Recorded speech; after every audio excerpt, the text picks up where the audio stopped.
Hello everyone, welcome to Gurukul mind. Gurukul mind के इस मंच में आप सभी का स्वागत है। और आज के सेशन में हम बात करने वाले हैं आज के करंट अफेयर्स की। तो चलिए स्टार्ट करते हैं, आज का करंट अफेयर्स क्या है। ठीक है, तो इसमें हम सबसे पहले बात करते हैं, हमारा जो न्यूज है आज का वो जो है यूनाइटेड स्टेट ऑफ अमेरिका के जो नवनिर्वाचित राष्ट्रपति हैं डोनाल्ड ट्रंप, उनसे है। तो इन्होंने यूरोपियन यूनियन यानी आपका यूरोपियन संघ जो है, यूरोपियन यूनियन में क्या है कि यूरोप के जो है कुछ देश हैं जो शामिल हैं, वो एक यूनियन बनी हुई है, एक संघ बना हुआ है यूरोपियन यूनियन, और साथ ही चाइना यानी चीन, इन पर नए टैरिफ लगाने की जो है कसम खा ली है इन्होंने। और बीजिंग ने कहा है कि वह चर्चा के लिए तैयार है। ठीक है, तो हालांकि जो राष्ट्रपति हैं ट्रंप, उन्होंने अभी कोई टैरिफ नहीं लगाया है, लेकिन उन्होंने जो है इसके बारे में कहा है। उन्होंने कहा है कि उनका जो प्रशासन है वो चीनी आयात पर 10% जो है वो दंडात्मक शुल्क लगाने की चर्चा कर रहा है। तो जब ये खबर चाइना को मिलती है तो बीजिंग से जो है स्टेटमेंट आता है कि हम इसके लिए तैयार हैं, वो लगा सकते हैं। ट्रंप ने पदभार ग्रहण करने के एक दिन बाद व्हाइट हाउस में पत्रकारों को संबोधित करते हुए एक टैरिफ संबंधी अपनी नवीनतम जो है धमकियां कुछ व्यक्त की हैं। हालांकि उन्होंने तत्काल टैरिफ लागू नहीं किए, जैसा कि उन्होंने अपने अभियान के दौरान वादा किया था। जब ये चुनाव लड़ रहे थे, अपना इलेक्शन कैंपेन कर रहे थे, तो इन्होंने कहा था कि हम जो है टैरिफ लगाएंगे जो चाइनीज जो प्रोडक्ट हैं जो यूएसए में आते हैं। ठीक है, चलिए, तो ये न्यूज इससे रिलेटेड है। अब नेक्स्ट जो न्यूज है हमारी, ये है आपकी उत्तराखंड में जो आपका यूनिफॉर्म सिविल कोड का एक नियमावली आई है, एक रेगुलेशन आया है, उसके बारे में। ठीक है, तो उत्तराखंड के जो चीफ मिनिस्टर हैं पुष्कर सिंह धामीन, उन्होंने जो है उत्तराखंड में यूनिफॉर्म सिविल कोड जो है लगाने के लिए एक नियमावली पूर्ण रूप से तैयार कर दी गई है। ठीक है, इसका एक वॉक ड्रिल टाइप भी हो चुका है। तो इसमें कहा है कि जो पर्सनल लॉ विवाद के समाधानों के लिए फिलहाल कोई बदलाव नहीं इसमें होगा, क्योंकि जो पर्सनल लॉ हैं एक्चुअली उनमें क्या है कि उनमें कोई बदलाव नहीं होगा। जो नियमावली आई है वो ऐसे के ऐसे ही लागू की जाएगी। अब हम बात करते हैं कि पर्सनल लॉ में कौन कौन सी चीजें आती हैं। पर्सनल लॉ में आ जाती हैं आपके जैसे विवाह, तालाक, ठीक है, लिव इन रिलेशनशिप, इसके जो पंजीकरण है, ठीक है, वो पर्सनल लॉ में आ जाते हैं। तो इनके जो पंजीकरण है उनका उल्लेख जो है राज्य मंत्रिमंडल द्वारा इसमें दिया गया है और इसमें कोई बदलाव नहीं होने वाला है, ऐसा जो है न्यूज है। उत्तराखंड सरकार द्वारा सोमवार को अनुमोदित समान नागरिक संहिता यानी यूनिफॉर्म सिविल कोड नियम पुस्तिका में व्यक्तिगत कानूनों से उत्पन्न होने वाले विभिन्न विवादों को सुलझाने के लिए मसौदा समिति द्वारा सुझाए गए तंत्र का उल्लेख नहीं है। ठीक है, तो ये यूसीसी से संबंधित है। नेक्स्ट जो न्यूज है हमारी, ये विहिप से है। ठीक है, तो विहिप पर जो है हमारे जो उपराष्ट्रपति हैं, वाइस प्रेसिडेंट है जगदीश धनखड़ ने विहिप के बारे में टिप्पणी की है। उन्होंने कहा है कि विहिप की जो प्रथा है वो सांसदों की जो स्वतंत्रता है वो उसको क्या करती है, वो कहीं ना कहीं रोकती है। अब इससे पहले हम विहिप को जान लेते हैं क्या है। जब भी आप इंडियन पॉलिटी पढ़ते हैं तो आप उसमें विहिप जरूर पढ़ते होंगे। ठीक है, 1 सेकेंड।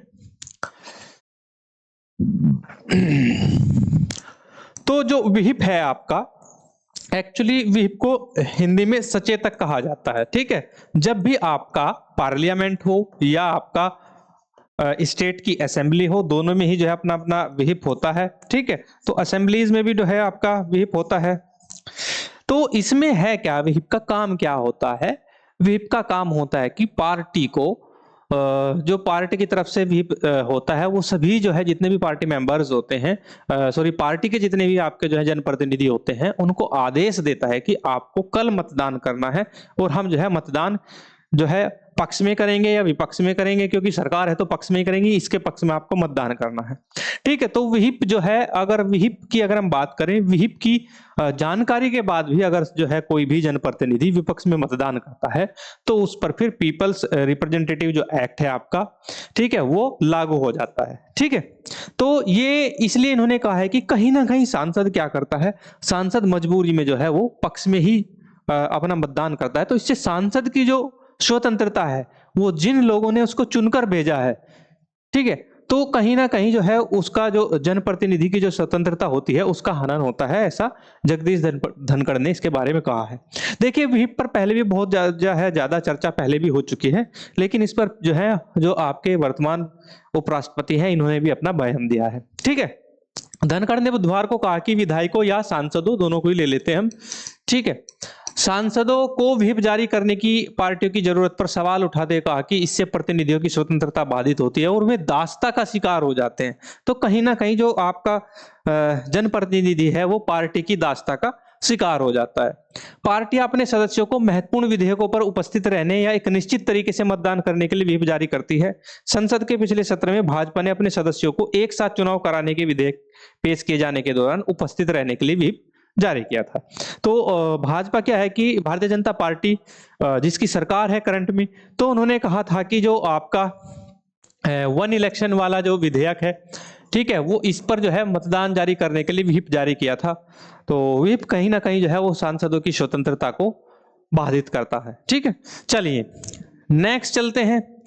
नेक्स्ट जो न्यूज है आपकी, इसकी अगर हम बात करें तो ये देखा जाए तो ये आपका जो जेवर एयरपोर्ट है, ठीक है, तो दिल्ली एनसीआर में जेवर एयरपोर्ट बनाया जा रहा है। तो जेवर एयरपोर्ट के पास जो है कुछ भूमि है जिसको धनोरी वेटलैंड के नाम से जानते हैं। ठीक है, तो धनोरी वेटलैंड को लेकर एक आपके पक्षी विशेषज्ञ थे आनंद आर्य, इन्होंने क्या था कि एनजीटी यानी नेशनल ग्रीन ट्रिब्यूनल, ठीक है, ग्रीन हरित न्यायाधिकरण जो है उसमें अपनी याचिका दायर की थी। ठीक है, तो इसकी अगर हम बात करें तो इस पर एनजीटी ने अभी क्या किया है, धनोरी वेटलैंड अधिसूचना की स्थिति अद्यतन प्रस्तुत करने के लिए कहा है। तो एनजीटी की मुख्य पीठ ने बुधवार को उत्तर प्रदेश सरकार को निर्देश दिया कि वह जेवर एयरपोर्ट के पास धनोरी जलाशय या वेटलैंड को आर्द्र भूमि के रूप में अधिसूचित करने की स्थिति को 4 सप्ताह में रिकॉर्ड पर पेश करें। ठीक है, तो ये उत्तर प्रदेश गवर्नमेंट को डायरेक्शन दी गई है। एनजीटी के जो अध्यक्ष हैं वो न्यायमूर्ति प्रकाश श्रीवास्तव हैं इनकी अध्यक्षता वाली पीठ में, जिसमें न्यायिक सदस्य न्यायमूर्ति सुधीर अग्रवाल और विशेषज्ञ सदस्य अफरोज अहमद शामिल थे। ठीक है, तो ये क्या है कि जो आपकी ये भूमि है जिसको हम धनोरी वेटलैंड मानते हैं, इसको अधिसूचित क्षेत्र घोषित करने के लिए जो आपके पक्षी विशेषज्ञ हैं आनंद आर्य, इन्होंने जो है याचिका दायर की थी। ठीक है, अब ये क्या होता है कि आर्द्र भूमि या वेटलैंड क्या होती है। ठीक है, आर्द्र भूमि जो होती है वो एक, उसको हम रामसर साइट घोषित कर देते हैं, और इसके बारे में अगर हम बात करें तो रामसर स्थल के रूप में इसको अधिसूचित किया जाता है। रामसर की अगर हम बात करें, जो भूमि रामसर के द्वारा अधिसूचित हो जाती है वो वेटलैंड के रूप में अधिसूचित रहती है। तो धनोरी वेटलैंड हो सकता है कि आने वाले समय में आपका नया रामसर स्थल हो। अब हम नेक्स्ट चलते हैं। नेक्स्ट जो न्यूज है हमारी, वो हमारे जो है इंडिया के बॉलर हैं जिनका नाम है अर्शदीप, इनसे संबंधित है। ठीक है, तो इनकी अगर हम बात करें तो T20 जो आपका क्रिकेट है, यानी T20 अंतरराष्ट्रीय क्रिकेट है, इसमें भारत के लिए सबसे ज्यादा विकेट लेने वाले गेंदबाज अब तक के आपके अर्शदीप माने जाएंगे। क्योंकि इससे पहले अगर बात करें, अगर हम बात करें, ये कीर्तिमान जो था वो युजवेंद्र चहल, ठीक है, उनके नाम था, क्योंकि उन्होंने 96 विकेट का रिकॉर्ड अभी तक बनाया हुआ था, और इसको पीछे छोड़ दिया है अभी जो इंडिया के बॉलर हैं अर्शदीप सिंह। इन्होंने जो है 97 विकेट जो है लिए हैं बुधवार को कोलकाता में जो मैच खेला गया था। अब अगर हम देखें तो T20 जो आपका, या 2020 जिसको हम कहते हैं अंतरराष्ट्रीय क्रिकेट है, उसमें सबसे ज्यादा जो विकेट लेने वाले जो खिलाड़ी हैं वो आपके अब माने जाएंगे ये अर्शदीप। ठीक है, तो ये जो है सबसे ज्यादा विकेट लेने वाले आपके गेंदबाज बन गए हैं, तो ये इनसे संबंधित है, ये भी आपका एक क्वेश्चन बन सकता है ऐसा। नेक्स्ट ले लेते हैं। नेक्स्ट है हमारा, ये आपका एमएसपी से है, मिनिमम सपोर्ट प्राइस से। ठीक है, देखिए मिनिमम सपोर्ट प्राइस जो है वो गवर्नमेंट तय करती है, न्यूनतम समर्थन मूल्य इसको बोलते हैं। तो एमएसपी की अगर हम बात करें, जो आपका कच्चा जूट है, ठीक है, तो कच्चे जूट की अगर हम बात करें तो 5650 रुपए प्रति क्विंटल वर्ष 2025 और वर्ष 2026 की जो क्रॉप होगी उसके लिए तय किया गया है। तो इसकी अगर हम बात करें, ये जो है कैबिनेट ने वर्ष 2025-26 के लिए कच्चे जूट के लिए एमएसपी को अभी मंजूरी दे दी है। पिछले एमएसपी से इसको 6% बढ़ा दिया गया, यानी 315 रुपए की इसमें वृद्धि हुई है। ठीक है, तो नया एमएसपी अखिल भारतीय भारित औसत उत्पादन लागत पर 66.8% का रिटर्न भी आपका सुनिश्चित करेगा। तो न्यूज में आपको ध्यान रखना है कि अभी आपका जो एमएसपी है वो कितना है, 5650 रुपए है। ठीक है, 5650 रुपए प्रति क्विंटल। ठीक है, तो ये आपको ध्यान रखना है। तो 5650 रुपए प्रति क्विंटल आपका भी जूट जो है वो एमएसपी पे बिकेगा। तो ये न्यूज आपकी जूट से है। चलिए नेक्स्ट अगर हम इसमें चले, नेक्स्ट देखें तो नेक्स्ट जो न्यूज है आपकी, ये आपकी है, चीन ने भारत के प्रति पिंग पोंग कूटनीति अपनाई है। तो पहले हम जान लेते हैं कि पिंग पोंग कूटनीति क्या है। देखिए, वर्ष 1970 तक चाइना और अमेरिका के जो रिलेशन थे वो बहुत ज्यादा खराब थे। थोड़ा इतिहास हम जान लेते हैं।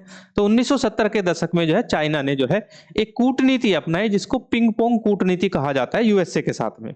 तो उसमें क्या था कि उसमें जो चाइना के जो आपके खिलाड़ी हैं, खास तौर पे उसमें जो है आपके टेबल टेनिस के खिलाड़ी आते थे। टेबल टेनिस के खिलाड़ियों के आदान प्रदान को जो है चाइना की में पिंग पोंग कूटनीति के नाम से जाना जाता है। अभी चाइना ने क्या है कि भारत के साथ अपने संबंध जो है और ज्यादा जो है अच्छे करने के लिए एक नई कूटनीति फिर अपनाई है, जिसको इसने पिंग पोंग कूटनीति का नाम दिया है। इन्होंने कहा कि अब हम जो अपनी पिंग पोंग कूटनीति है उसको भारत के साथ अपनाएंगे। तो इस कूटनीति के तहत जो है अगर देखा जाए तो भारत के कलकत्ता में 6 फरवरी को जो है आपका 33वां विश्व टेबल टेनिस चैंपियनशिप होने वाला है। अब इसमें जो है 62 सदस्य दल जो है वो चाइना से चला है जो भारत आएगा। इसमें उनके एक उपमंत्री हैं, ठीक है। और साथ ही इसमें अगर हम बात करें, वैसे तो इसमें 24 प्लेयर्स ही आने वाले हैं, यानी 24 खिलाड़ी होंगे जो टेबल टेनिस विश्व चैंपियनशिप में हिस्सा लेंगे। लेकिन उसके साथ उपमंत्री सहित देखा जाए तो प्रतिनिधिमंडल के अधिकारी, पत्रकार, कैमरामैन, डॉक्टर भी आएंगे और दुभाषी आएंगे जो भाषा का परिवर्तन करेंगे, सुरक्षा कर्मी और संचार कर्मी भी इसमें जो है शामिल होंगे। तो ये पिंग पोंग कूटनीति हो सकता है भारत और चाइना के संबंधों को अच्छा करे। चीनी टीम भारतीय टेबल टेनिस महासंघ की मेहमान होगी, और लेकिन इसका खर्च संभवतः शिक्षा मंत्रालय वहन करेगा और इस यात्रा के राजनीतिक पहलुओं को दिल्ली से विदेश मंत्रालय देखेगा। ठीक है, तो ये आपको ध्यान रखना है कि पिंग पोंग कूटनीति मैंने बताया है क्या है।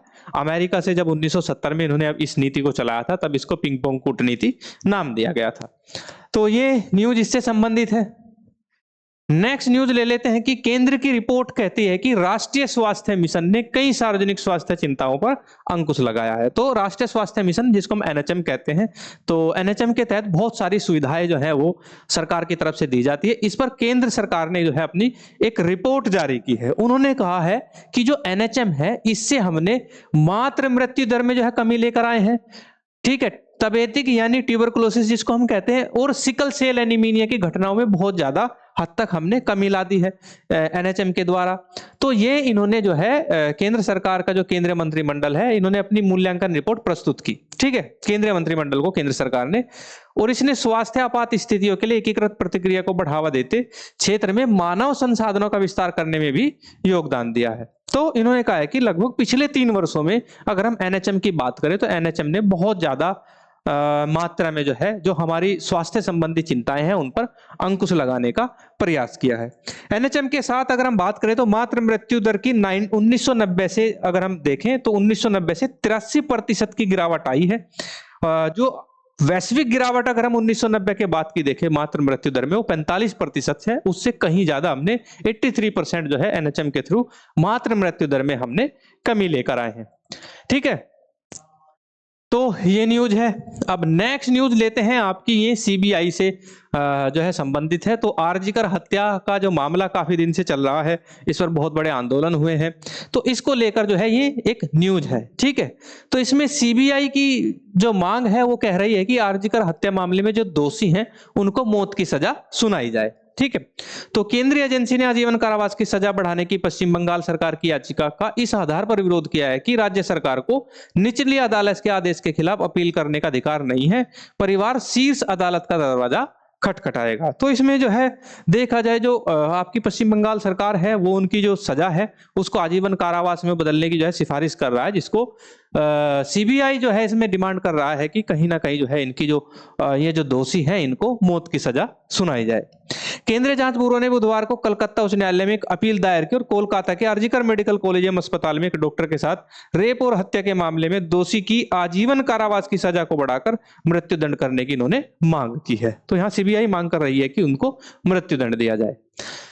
तो ये न्यूज थी आपकी आरजीकर केस से संबंधित। अब हम बात करते हैं कर्नाटका से। तो कर्नाटक तिरुमाला जो आपका टेंपल है में तीर्थ यात्रियों के लिए 200 करोड़ रुपए का एक सेंटर बनाएगा, ठीक है।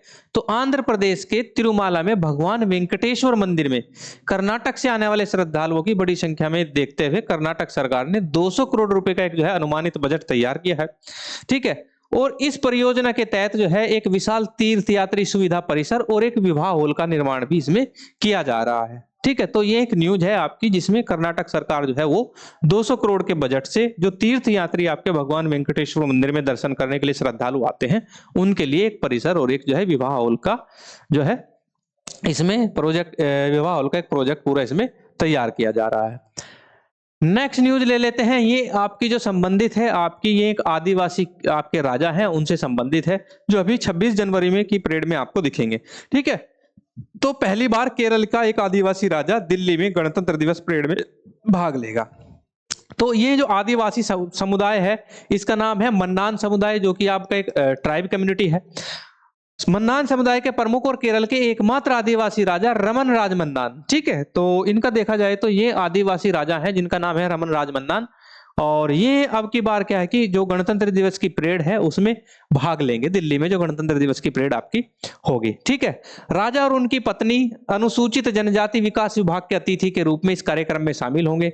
अनुसूचित जाति, अनुसूचित जनजाति और पिछड़ा वर्ग कल्याण मंत्री OR केलू ने श्री राज मन्नान को जो है निमंत्रण पत्र सौंपा है। तो ऐसा मानना है और अधिकारियों ने जो कहा है कि ये पहला वाकया होगा जब कोई आदिवासी राजा या कोई किंग जो है वो गणतंत्र दिवस की परेड में भाग लेगा। तो आपके जो ये राजमन्नान है पहले ऐसे राजा होंगे जो गणतंत्र दिवस की परेड में भाग लेंगे। ठीक है, चलिए अब हम नेक्स्ट न्यूज ले लेते हैं। नेक्स्ट जो न्यूज है आपकी ये जो है जम्मू कश्मीर से रिलेटेड है और राजौरी से संबंधित है।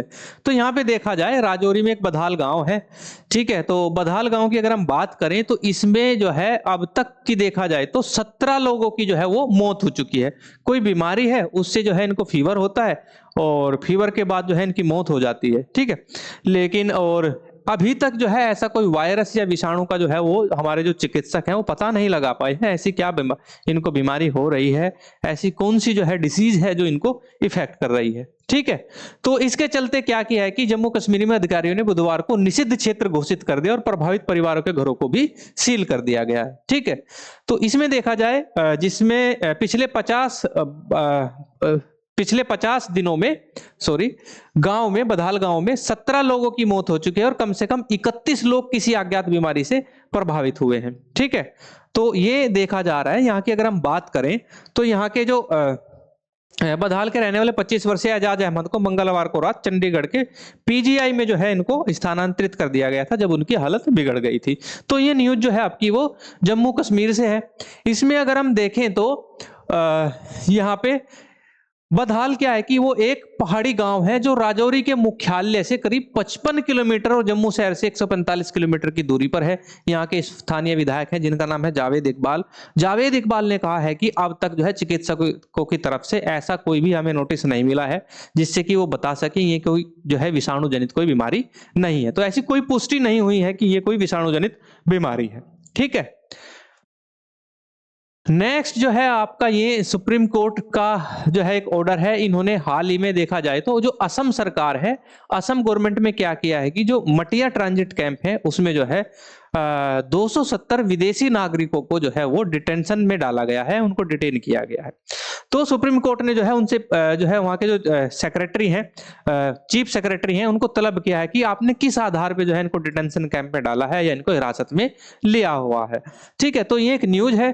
तो शीर्ष अदालत ने कहा कि राज्य सरकार द्वारा प्रस्तुत हलफनामा दोषपूर्ण है क्योंकि इसमें मटिया ट्रांजिट कैंप में 270 विदेशियों को हिरासत में रखने के कारणों और उनके निर्वासन के लिए उठाए गए कदमों के बारे में जवाब नहीं दिया गया है। ठीक है, सुप्रीम कोर्ट ने बुधवार को असम सरकार को फटकार लगाते कहा कि उसने मटिया ट्रांजिट कैंप में 270 विदेशियों को हिरासत में रखने के पीछे कोई कारण नहीं बताया है कि कारण क्या है, क्यों आपने रखा हुआ है, कोई बीमारी है, डिजीज है या क्या कारण है। ठीक है, न्यायमूर्ति अभय ओक और न्यायमूर्ति जो है नेगमिका पाम कोटेश्वर सिंह की खंडपीठ ने असम के मुख्य सचिव को अगली सुनवाई पर वीडियो कॉन्फ्रेंसिंग के जरिए उपस्थित रहने का भी निर्देश दिया कि आपको वीडियो कॉन्फ्रेंसिंग के जरिए आपको जो है इसमें उपस्थित रहना है।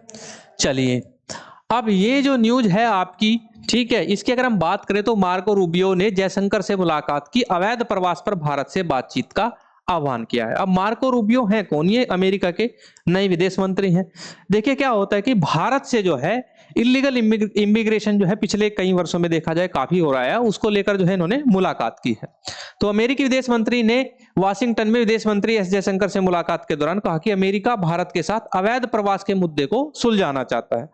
मंगलवार को अमेरिकी विदेश विभाग का कार्यभार संभालने के बाद श्री रूबियो को किसी विदेशी गणमान्य व्यक्ति के साथ यह पहली द्विपक्षीय बैठक है। ठीक है, तो जो इमिग्रेशन, अवैध इमिग्रेशन जो है होता है आपका अमेरिका की तरफ, बहुत सारी न्यूज में सुनते हैं आप, डोंकी रूट सुनते हैं। ठीक है, तो ये अवैध प्रवासन जो है देखा जा रहा है भारत की तरफ से जो अमेरिका में काफी होता है। इसको लेकर जो है चिंता जताई है अमेरिकी गवर्नमेंट ने, और भारत के जो विदेश मंत्री हैं एस जयशंकर, उनके साथ जो है बातचीत की है, इस पर जो है आगे कदम बढ़ाएंगे।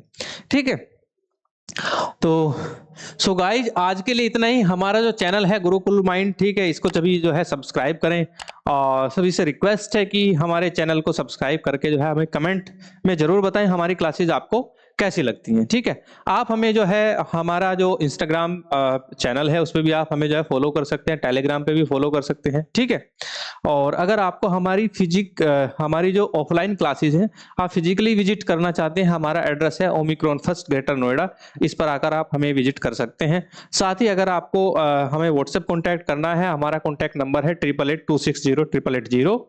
और अगर आप हमारा कंटेंट या ये जो पीडीएफ्स हैं या इन क्लासेज की जो भी कंटेंट है, जो भी आपका टेक्स्ट फॉर्म है, उसको अगर आप पढ़ना चाहते हैं, रीड करना चाहते हैं, आप हमारी वेबसाइट www.gurukulmind.com पर संपर्क कर सकते हैं। सो गाइज आज के लिए इतना ही, अब मुझे दीजिए इजाजत, धन्यवाद।